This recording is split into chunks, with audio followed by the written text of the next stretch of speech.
Conakry, 28 avril 2015, au sommaire de cette édition, les préparatifs de la campagne agricole de 2015 vont bon train.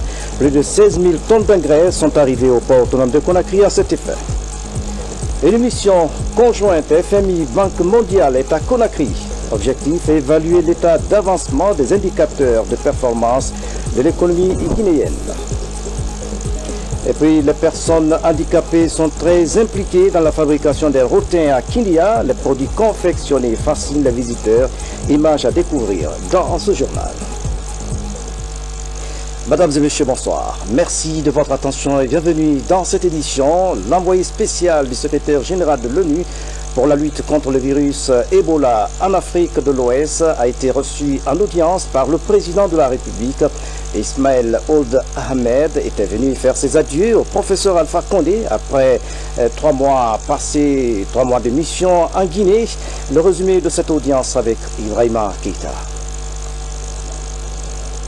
Après 3 mois passés en Guinée en tant que représentant spécial du secrétaire général des Nations Unies pour la lutte contre Ebola en Afrique de l'Ouest, Ismaël Ould Ahmed est affecté au Yémen comme médiateur dans la crise qui secoue ce pays.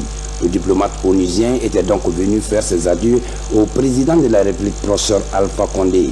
Au cours de l'entretien, le chef de l'État a dit toute sa satisfaction de l'intervention de l'ensemble du système des Nations Unies dans la gestion de la crise Ebola en Guinée, Sierra Leone et au Libéria.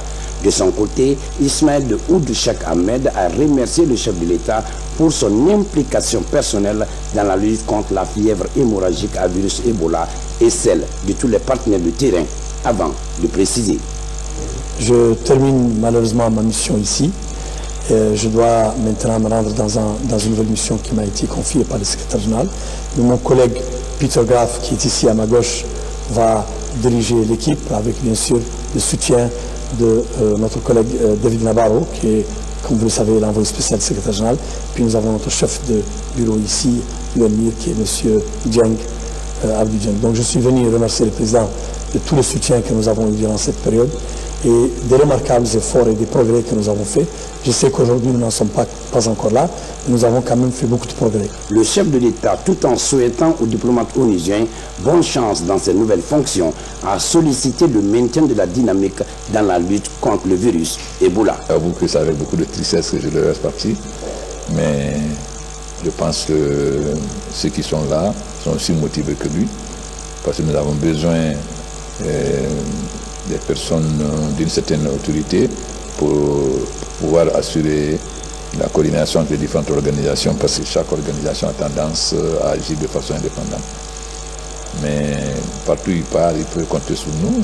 Il reste un frère et nous souhaitons beaucoup de succès dans sa nouvelle mission qui est très difficile. Parce que si la guerre contre l'Ebola est difficile, mais c'est une guerre contre une maladie. Par contre, quand vous allez dans un pays où les gens se tirent les uns sur les autres, une guerre civile, c'est très délicat. Mais j'espère qu'il s'en sortira aussi bien qu'il a commencé à s'en sortir contre l'Ebola. Nous ne sommes pas encore à 0, mais j'espère qu'on sera très bientôt à 0. Bonne chance dans vos nouvelles missions. Merci. Malgré le progrès enregistré dans la lutte contre Ebola, le combat doit continuer jusqu'à la victoire finale et le système des Nations Unies restera aux côtés de la Guinée pour l'accompagner. L'essentiel est de maintenir le cap pour y arriver. Et puis, le ministère de la Justice informe les chefs des institutions constitutionnelles, les membres des corps diplomatiques et consulaires accrédités en République de Guinée, les membres du gouvernement, le chef d'état-major, les directeurs généraux de la police et de la douane que, dans le cadre de la réforme de l'administration pénitentiaire, son Excellence, Monsieur le Président de la République, professeur Alpha Condé, procédera à la pose de la première pierre pour la construction de la maison centrale de Yoropoguia dans la commune urbaine de Dubreka le mercredi 29 avril 2015 à partir de 11 h. À cet effet, les personnalités citées plus haut sont conviées à prendre part à cette importante cérémonie. Dans le même registre, le président de l'Assemblée nationale s'est entretenu avec les femmes leaders de Guinée. Les échanges ont porté sur la relance du dialogue politique et le renforcement de l'unité nationale. Le compte-rendu est signé de Sidi Tolno. Ces femmes leaders de Guinée, essentiellement composées d'anciennes députées, ministres, syndicalistes et autres associations, sont préoccupées par la situation sociopolitique qui prévaut dans le pays. D'où cette rencontre d'échange d'idées avec le président de l'Assemblée nationale. La démarche vise à solliciter l'apport de l'institution parlementaire pour un retour rapide à la table de négociation en vue de préserver la paix et l'unité nationale. Elle souhaite faire en sorte que nous puissions finalement prendre des dispositions de part et d'autre pour que nous apaisions la situation, pour que nous évitions toutes ces manifestations dont les conséquences sont connues par chacun de nous. Et en retour, le bureau de l'Assemblée a estimé que leur démarche était bonne, elle était opportune. Notre rencontre à l'hémicycle, c'est celle avec le représentant des Français de l'étranger, le sénateur Jean-Yves Lecomte. Il s'est entretenu avec le bureau de l'Assemblée nationale sur plusieurs points. Je voulais, à l'occasion d'une rapide visite, à la fois me rendre compte de la situation des Français ici, et puis faire une petite visite à l'Assemblée nationale pour comprendre un peu la situation politique, la situation économique. Enfin, les ressortissants de la sous-préfecture de Kankalabé, préfecture de Dalaba, ils sont venus remercier le Parlement à travers son président pour son soutien aux actions de développement socio-économique dans leur localité. L'autre temps fort de cette édition, les préparatifs de la campagne agricole de 2015-2016 vont bon train. Plus de 16 000 tonnes d'engrais sont arrivés au port autonome de Conakry. Ces engrais seront bientôt mis à la disposition des producteurs. C'est le fruit de la coopération entre l'État guinéen et la société ECAP Guinée. Mamadou Alpha-Baldi. Après 2 semaines de traversée, ce gros porteur venu de la Lettonie jette l'ancre au port autonome de Conakry. À son bord, plus de 16 000 tonnes d'engrais pour la campagne agricole 2015-2016. Financée par le gouvernement guinéen à hauteur de 76 milliards de francs guinéens, ces engrais sont destinés à plusieurs cultures, de l'arachide et le coton. Parfois qu'une entreprise guinéenne est sur tel marché, vu la situation financière du pays, nous avons pris l'engagement de financer à 100%. Et en collaboration avec le partenaire financier, la banque NCA, qui a accepté de nous accompagner et pour qu'on soit dans l'esprit du professeur Alpha Condé pour soutenir son programme pour l'atteinte à l'autosuffisance alimentaire. C'est dans cet esprit-là que nous avons envoyé l'engrais à temps et l'engrais est à distribuer dans toutes les 33 préfectures de la Guinée. Depuis 4 ans, le gouvernement fait de la sécurité alimentaire l'une de ses priorités. Ces engrais devront être distribués dans tout le pays. Mandiana et Kankan seront parmi les mieux servis. La zone qui demande le plus d'engrais, où il y a les acheteurs et où le besoin est très pressant, c'est la Haute-Guinée. C'est pour ça justement que les quantités envoyées là sont un peu plus importantes. Vous remarquerez dans la répartition que la zone forestière ne demande pas beaucoup d'engrais en raison de la qualité de leur sol. Et ils demandent essentiellement de l'urée et des herbicides. Nous avons également envoyé des herbicides. Le ministère de l'Agriculture a envoyé des herbicides dans ce sens. Pas de temps à perdre. En forêt, c'est déjà la saison pluvieuse. Certains engrais seront acheminés vers les villes de l'intérieur dans les prochaines heures. De nouveaux équipements pour les producteurs de coton, il s'agit notamment des camions bennes et d'un élévateur. Ces engins vont contribuer à l'accroissement de la productivité du coton Made in Guinée, qui après plus de 10 ans d'absence signe son retour sur le marché mondial. Ceci grâce à la politique agricole du gouvernement. Fodé Camara signe son reportage. Après l'égrenage à Kankan dans les entrepôts du port autonome de Conakry, les balles de coton Made in Guinée s'apprêtent à rejoindre le marché mondial. Une opération facilitée par cet élévateur qui vient à peine d'accoster. Ce nouvel élévateur et ses 3 camions bennes annoncent les couleurs de la campagne agricole 2015. Nous avons 2 années consécutives où nous sommes pas tout à fait dans le vert, mais enfin le rouge il est un petit peu dépassé et c'est à force de suivi, justement de suivi très rapproché, rapidement retrouver les niveaux de la fin du projet CFDT, que la Guinée retrouve sa place dans les pays producteurs de coton, pas en quantité, mais de qualité, de premier choix. Avec ces équipements et les autres mesures d'accompagnement du gouvernement, l'or blanc de Guinée cherche à reconquérir l'âge d'or des années 2000. À cette période, le pays a atteint le pic d'une tonne 400 à une tonne 500 à l'hectare, le meilleur rendement de la sous-région. Nous avons bon espoir que nous allons réussir l'exploit de faire revivre le coton en Guinée pour toutes les populations des zones concernées. Je rappelle que ces zones, c'est la Haute-Guinée, c'est la forêt, c'est la Moyenne-Guinée. Et toutes ces populations ne demandent qu'une chose, c'est de revenir au coton, sachant ce que le coton leur a rapporté. La Guinée produisait pas loin de 50 000 tonnes de coton et que ces dernières années, on est tombé à presque zéro. Maintenant, les producteurs voient que leurs intrants arrivent à temps, qu'ils sont distribués à crédit, ils voient que leur produit est acheté rapidement. Donc on a tous les atouts pour nous pour augmenter rapidement la production. On estime que pour l'année prochaine, on va doubler. Depuis le lancement de la campagne de commercialisation au mois de décembre dernier, les cotonculteurs sont galvanisés. Les intentions de culture sont au-delà des prévisions de l'année dernière. Justement, Fodé Camara, après cette cérémonie, le ministre de l'Agriculture s'est rendu en région forestière. Jacqueline Marthe Siotan véhicule des messages d'encouragement en direction des producteurs touchés par le virus Ebola. Elle est en ce moment même à Guké pour aider les producteurs de la Sogipa à renforcer leur capacité de résilience après le virus Ebola qui a eu un impact négatif sur la productivité. Nous y reviendrons. La mission conjointe FMI-Banque mondiale séjourne en Guinée. Elle a été reçue lundi par le ministre d'État en charge des Finances et son homologue de budget. Objectif, s'enquérir de l'état d'avancement des indicateurs de performance de l'économie nationale au titre de la 6e revue du programme de la facilité élargie de crédit. Les précisions avec Boubacar Ba.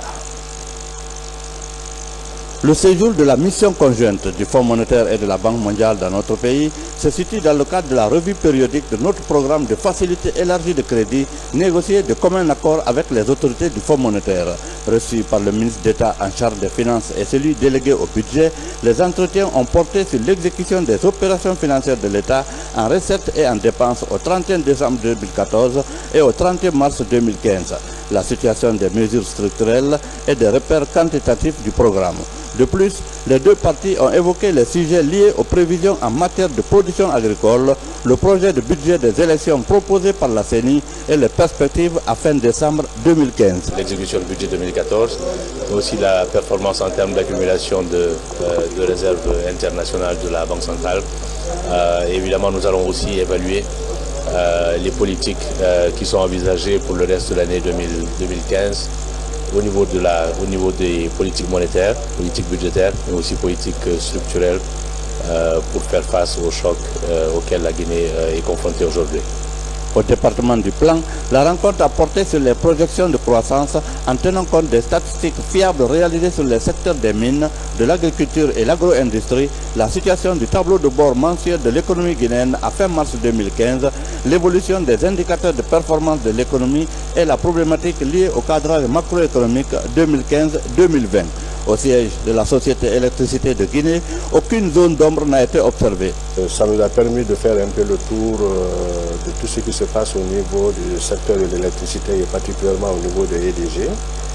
Et pour leur permettre de mesurer un peu l'état d'avancement de notre plan d'action interne de redressement et toutes les actions qui sont en cours dans le cadre de l'amélioration du service aux usagers, surtout avec l'arrivée de la nouvelle centrale de Caleta et des nouvelles productions indépendantes que l'État a engagées, et pour rassurer que la ligne et les plannings prévisionnels qui sont établis se tiennent bien. Les entretiens se sont poursuivis avec la Direction nationale du budget sur les résultats de l'exécution budgétaire à fin décembre 2014.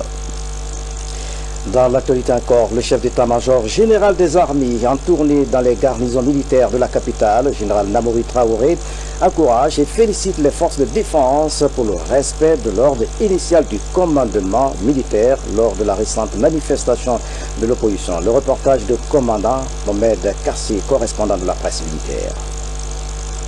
Au nom du ministre délégué à la Défense nationale, le général de division Namori Traoré a adressé aux officiers, sous-officiers et militaires de rang les félicitations et encouragements pour le respect des consignes de l'ordre initial donnés par le commandement lors des manifestations politiques non autorisées, tout en rappelant leur rôle de défenseur de l'intégrité territoriale avant de les exhorter à redoubler de vigilance. Je l'ai toujours dit, nous militaires, on ne doit pas se mêler à des mouvements politiques. À partir du moment qu'on a porté cette tenue, c'est une tenue nationale. Nous avons le devoir absolu de rester républicains, servir le pouvoir légalement établi, servir la République. C'est ça notre mission fondamentale. Le chef d'état-major général des armées a par la suite invité les commandants de compagnie à vulgariser le contenu du statut militaire tout en insistant sur le plan de carrière dans le cadre de l'avancement en grade. Qu'est-ce que le plan de carrière? On prend 3 citoyens recrutés à la même date. Le premier citoyen ne sait pas lire et écrire. Le deuxième citoyen n'a que le niveau brevet. Le troisième citoyen a Bac plus 2. Les 3 peuvent être recrutés à la même date. Ils sont de même classe de recrutement. Mais ils ne peuvent pas avoir le même plan de carrière. Chacun a sa place dans l'armée. Hein. Ce n'est pas forcément dit qu'il faut être universitaire pour être recruté. Celui qui ne sait pas lire et écrire, il a sa place dans l'armée. On lui donnera la formation qu'il faut. On lui donnera le grade qu'il faut. Pour lui, la réforme du secteur de sécurité est un processus qui évolue progressivement avec l'ambition de bâtir une armée républicaine. La 18e session annuelle des radios rurales de Guinée vient de se tenir à Kankan. Il a été question de passer en revue les forces et les faiblesses des radios de proximité. Les programmes, le budget et les difficultés qui assaillent ces radios ont été passés au pain fin. Fodé Bangali Fofana fait le point. La radio rurale de Guinée, nous sommes à la station régionale de la Haute-Guinée. La radio rurale de Guinée, en tant que radio de proximité pour le développement, est connue et reconnue comme le médium le plus efficace pour informer, sensibiliser, éduquer et contribuer au changement de comportement des communautés rurales notamment. Pour continuer à jouer pleinement son rôle prépondérant dans l'orientation des populations par rapport aux problèmes relatifs à la vie de la nation, une revue est organisée chaque année regroupant les chefs de station et comptables ainsi que les représentants des comités locaux de développement. Une population mal informée et inapte au développement est exposée aux dangers des rumeurs. L'occasion est donc opportune de vous encourager et de vous féliciter à l'occasion de la tenue de la présente revue annuelle. Au nombre de 24 stations de radio, elles ont toutes répondu présentes à cette 18e rencontre annuelle ici à Kankan. Pour Mme Bari Ayahawakami Kamara, cette hospitalité des populations de Kankan-Nabaya confirme leur attachement à la radio rurale, la voix des sans-voix. Cette hospitalité, à l'image du glorieux peuple mandingue, ainsi que le soutien pour la réussite de cette rencontre, mérite d'être souligné ici. Kankan-Kalou, Alunike, Cette 18e revue annuelle de la radio rurale de Guinée, comme les précédentes, constitue une occasion pour la direction générale, les chefs de stations de radio, comptables, comités locaux de développement, sociétés des auditeurs et partenaires, d'évaluer le fonctionnement de ces radios rurales à travers leurs programmes, les activités et le budget de l'année écoulée et décider de leur fonctionnement pour l'année à venir, y compris le budget y afférent. Rendons-nous à Kindia, ville des agrumes, mais aussi ville des routiniers. Ici, les handicapés sont très actifs dans la fabrication des rotins. Ils évoluent dans un atelier qui leur est exclusivement dédié. C'est un bel exemple. Notre reporter Tierno Ousmane Diallo est allé visiter l'atelier de rotin à Kindia. Voici son reportage.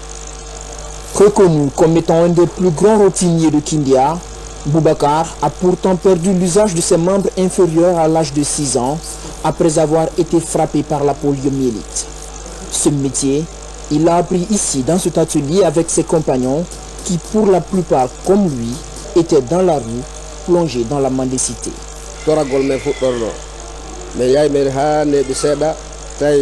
On mendiait avant, mais lorsqu'il a été construit cet atelier, on nous a invités à venir apprendre ce métier avec l'appui d'un formateur béninois. Aujourd'hui, Dieu merci.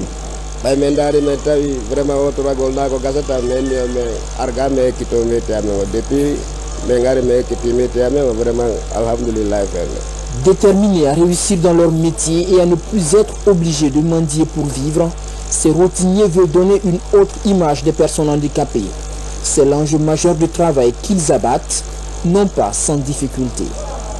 Bon, la matière première là, c'est pas facile à trouver ici. Il faut qu'on va jusqu'à Colentin, des fois on va au Bénin, des fois on va jusqu'à la Madina ou là, de notre frontière de la Guinée. On va jusqu'à là-bas. C'est pas facile de retrouver ça ici. C'est un peu difficile. Des fois, on peut couper ça pour transporter ici. Ce sera de grands problèmes pour l'affaire des véhicules là. On peut perdre ces colis là à cause de ça seulement parce qu'on n'a pas de moyens pour transporter. Dans leur atelier, tous les handicapés physiques sont les bienvenus. Même si le travail du rotan, c'est leur spécialité, la broderie est aussi entreprise par d'autres. J'ai eu beaucoup d'avantages en travaillant ici. Je suis là depuis 1991. Grâce à mon travail, j'ai pu prendre en charge une bonne partie des frais de mon mariage et je contribue au bien-être de ma famille.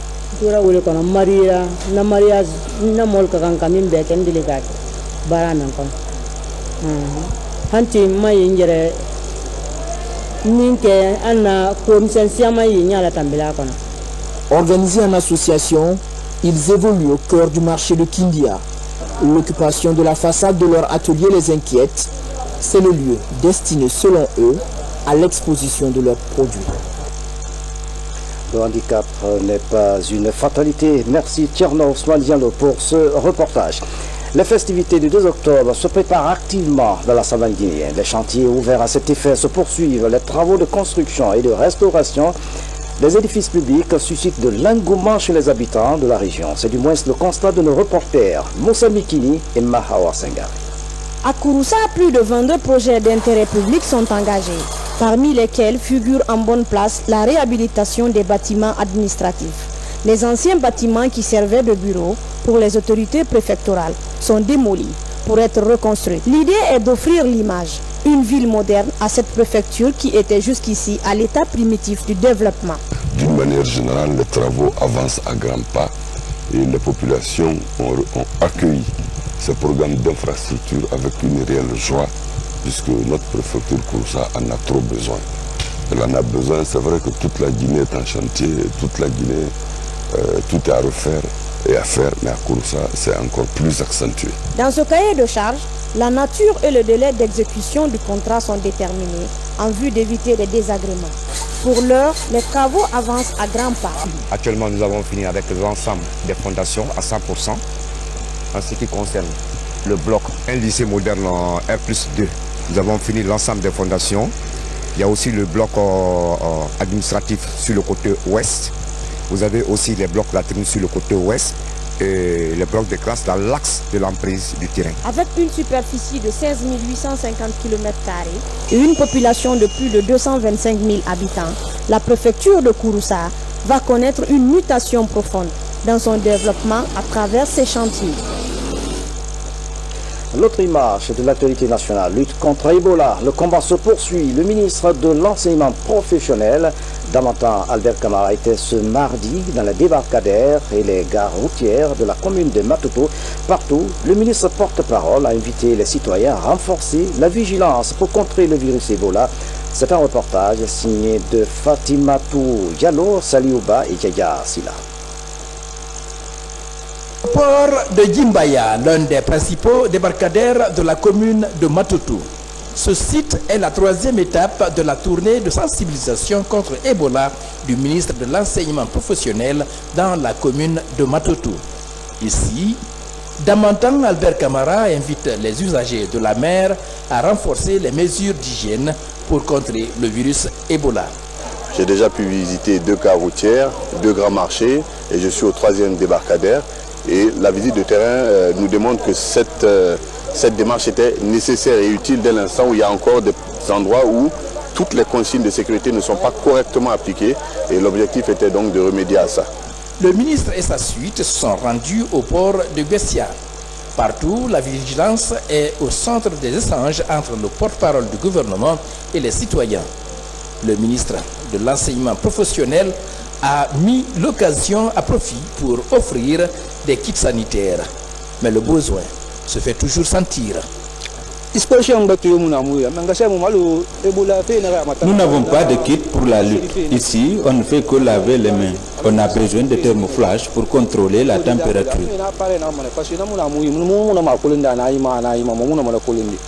Nous avons constaté un peu partout qu'il manque de thermoflash. Aujourd'hui même, avec l'engagement de M. le ministre, nous allons fournir partout où nous sommes passés les thermoflash et d'autres kits.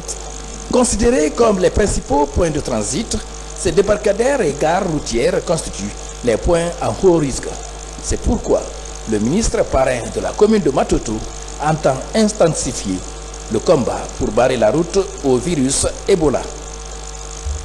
Soutien aux actions du chef de l'État, professeur Alpha Condé, le comité de base de Belleville-Marchier exprime son attachement aux idéaux du changement prônés par le président de la République à travers un grand meeting au quartier de Belleville. Ce meeting a mobilisé du beau monde. Aïssatou Oumouyalo, Moussa Bangoura était de la partie. Images et commentaires. Regarde. Soutenir le professeur Alpha Condé dans les futures élections de 2015, tel est l'objectif de cette manifestation du comité de base de Belleville-Marchier. Les militants saluent les actes posés par le chef de l'État depuis son arrivée à la magistrature. Elle est l'émanation de la conviction profonde qui nous anime, nous, hommes, femmes et jeunes du quartier Belleville-Marchier 1, à continuer à lutter courageusement aux côtés du gouvernement afin de bouter de toute urgence l'épidémie qui traite notre peuple depuis bientôt un an. Nous sommes très satisfaits de cette grande et magnifique mobilisation de la section RPG Arc-en-Ciel de Belleville-Marchier 1 et qui témoigne de la mobilisation, de l'adhésion de l'ensemble des Guinéens aux idéaux du chef de l'État. Les militants et sympathisants du RPG Arc-en-Ciel comptent poursuivre la mobilisation dans tout le pays. Ceci pour la victoire de leur parti à la présidentielle du 11 octobre prochain. Et puis, au même moment, le comité d'orientation de la partie Guinée-Cobag, en abrégé, prépare activement son assemblée générale le 9 mai prochain au Palais du Peuple ici à Conakry. Le Cobag entend réaffirmer son soutien indéfectible au président Alpha Condé. Ses adhérents sont déterminés à accompagner le chef de l'État pour la présidentielle de 2015. Le sport foot, avant de refermer cette édition, le FC Tinguilinta est champion de la région administrative de Bokeh. La finale s'est jouée le week-end dernier au stade du 1er mai, en présence des membres du comité exécutif de la Fédération guinéenne de football. Voici le compte-rendu de Kaba Fodé. La compétition a duré 2 semaines et elle a regroupé les équipes des préfectures de la région administrative de Bokeh. La finale, dont le trophée a porté le nom du gouverneur de la région, a mis aux prises le FC Tinguilinta de Sangaré en bleu aux éléphants de Filima de Kamsar. Toute une satisfaction pour les autorités et la fédération. C'est une fierté pour nous, une fierté surtout à cause du déplacement très massif de la Fédération guinéenne de football. Ce qui est rare. Nous savons que ce championnat se joue dans toutes les régions. Mais nous sommes honorés aujourd'hui par la présence de membres influents de la Fédération guinéenne de football. Notre mobilisation se situe dans le cadre de la prise de contact avec les structures à la base, notamment les clubs et les ligues. Et surtout pour les 2 premiers cas, notamment Télébélé et Bokeh. À Bokeh, je ne serais pas venu personnellement, mais il a fallu l'insistance de l'ensemble des districts, vous avez dû le constater, de la région, qui ont demandé à ce que la fédération soit là à l'occasion de la finale du championnat coupe régional de football de la région, pour vraiment discuter avec nous, essayer de nous approcher et exprimer leur soutien indéfectible au président Salifou Kamara Super V. Au terme de 90 minutes de jeu âprement disputé, c'est le football club de Tinguilinta qui s'impose sous le score d'1-0. Tinguilinta FC, champion de Bokeh, représentera la région en match de barrage pour la montée en Ligue 2. Et les éléphants de Filima, finalistes malheureux, joueront les 32e de finale de la Coupe nationale de football. Sportif met fin à cette édition à tous. Merci de nous avoir suivis. Excellente soirée. Où que vous soyez dans le monde. À demain.